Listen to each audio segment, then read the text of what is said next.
I get it. The environment isn't a person. How can it be racist? But the most basic pieces of the environment, the air we breathe and the water we drink, are controlled and designed by people. And people can be racist.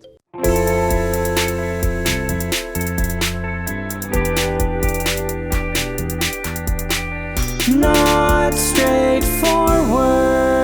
You've probably heard countless references to environmental racism. The New York Times had an article about environmental racism. We will pass a Green New Deal that will end the environmental racism. It's a matter of health and safety. It's a matter of systemic racism, of discrimination against those in poorer neighborhoods. It's a matter of justice, environmental justice. But do you really know what people are talking about when they say that? Environmental racism sounds complicated, but I'll help break it down so that it's easier to understand.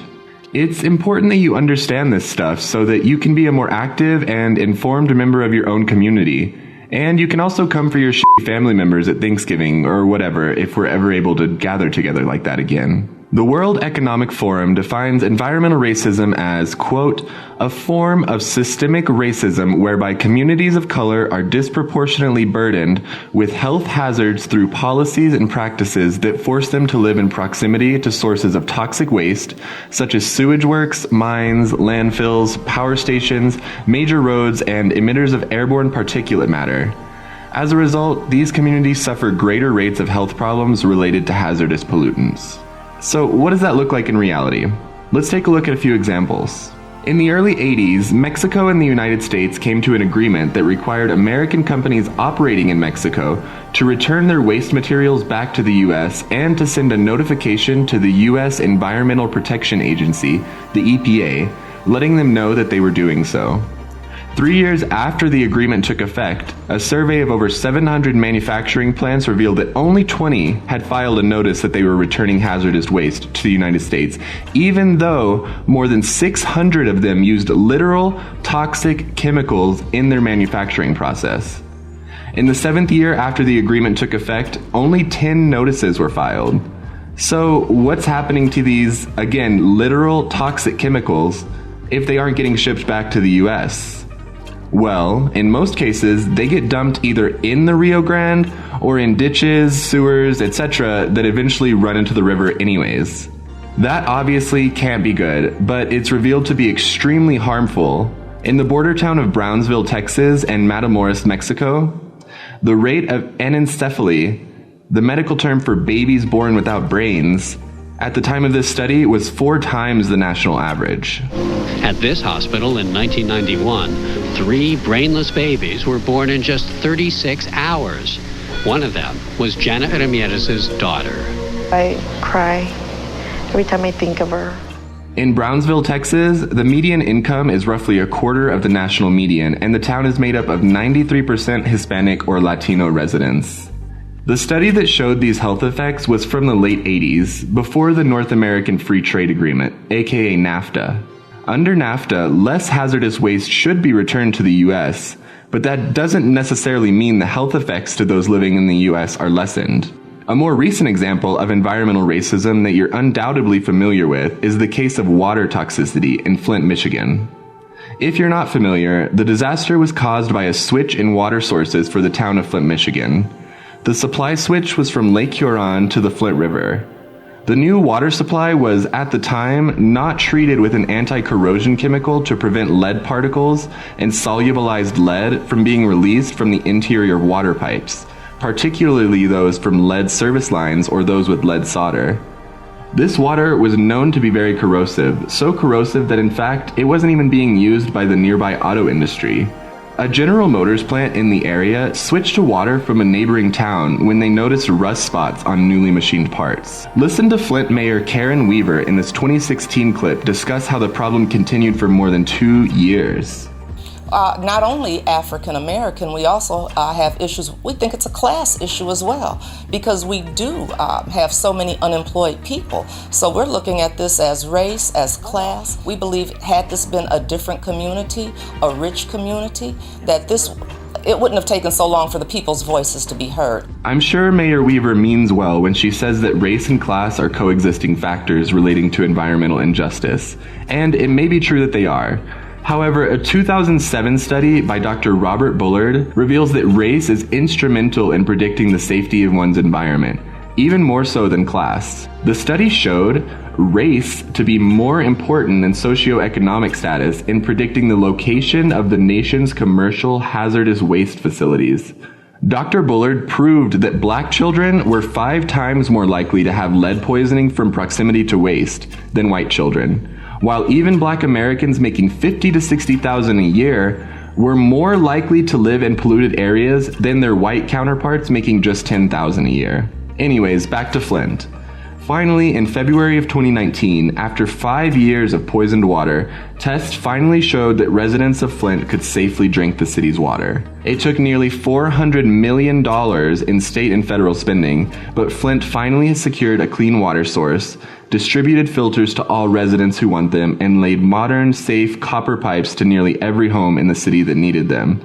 However, residents are still rightfully wary of drinking the water, since they were lied to about its safety years ago. Listen to Flint residents Maxine Onstadt and Ariana Hawk describe the lasting trauma that this blatant act of malice has left them with. You're supposed to be able to trust these people in power, and we were bamboozled by them. Are you angry?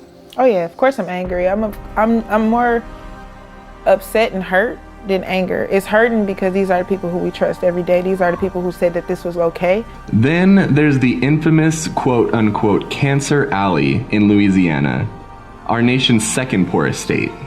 More than 100 petrochemical plants dot this corridor between New Orleans and Baton Rouge. The EPA says that the cancer risk in Reserve, a town located right in the middle of this corridor, is nearly 50 times higher than the average for the rest of the country. Listen to one Reserve resident speak of his association with his town and suffering. They built this monstrosity up on top of us. Even the town cemetery is surrounded by a refinery. Taylor says his mom, sister, uncle, and nephew were buried here. All died of cancer. As I stand here, it's overwhelming to me. All of my folks are here. I will eventually wind up here. I don't want to be separated from my dad and mom and them. I got to find something different for my children and grandchildren, but unfortunately, I'm stuck here. Reserve, Louisiana is home to Dinka Performance Elastomer, a plant that makes chloroprene, a chemical that the EPA calls a likely human carcinogen. Dinka is the only manufacturing plant for this material in the entire United States. Around 60% of Reserve residents are black. Indigenous communities are the cities and towns that are perhaps most affected by environmental racism. For starters, loose land laws implemented by the federal government on reservation land allow for corporations to dump large amounts of nuclear and other hazardous waste here. Another example is the decades-long practice of uranium mining on the land of the Navajo of New Mexico, which has caused long-standing problems in the community. From 1951 until 1971, the U.S. Public Health Service performed a massive human medical experiment on 4,000 Navajo uranium miners, allowing them to work without informing them of the effects of radiation, just to study what the effects might be. And guess what? The study found elevated levels of lung cancer and other diseases from breathing in radon.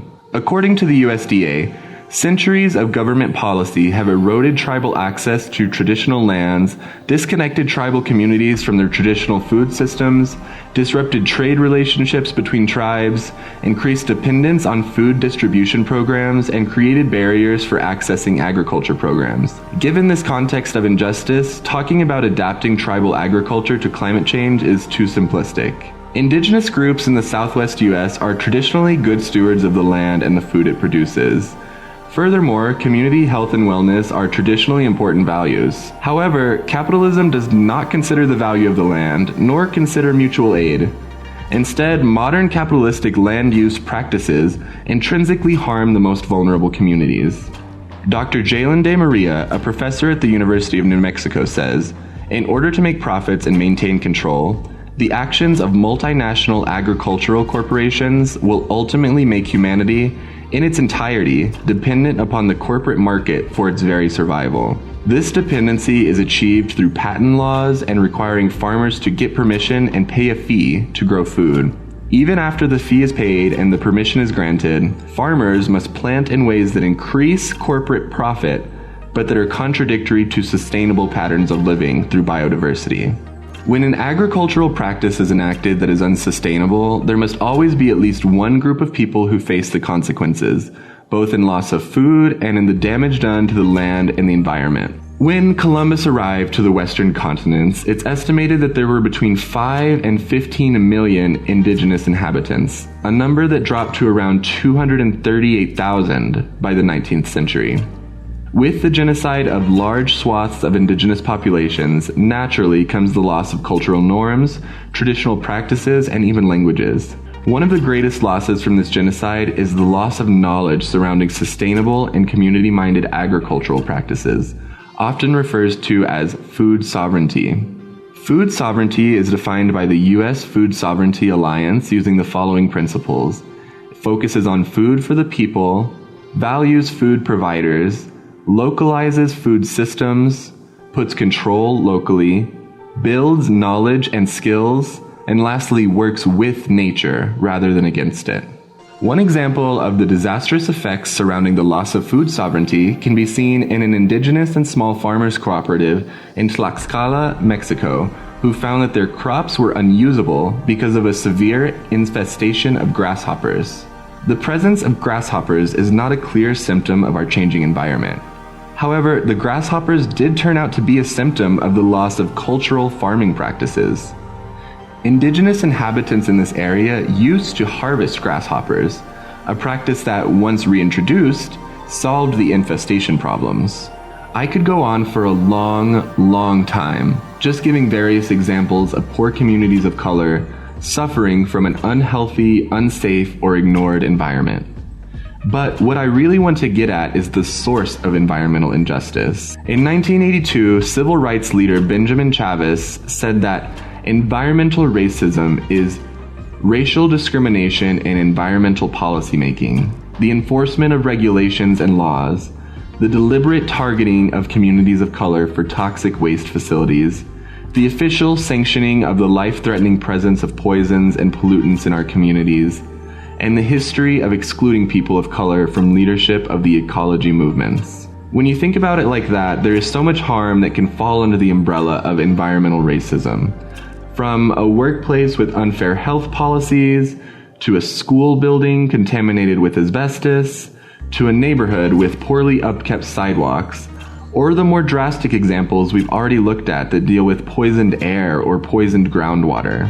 We know that the lasting effects of colonialism and misogyny favor white, wealthy men, and that each characteristic outside of that knocks you down a little bit on the scale of privilege you experience in this country.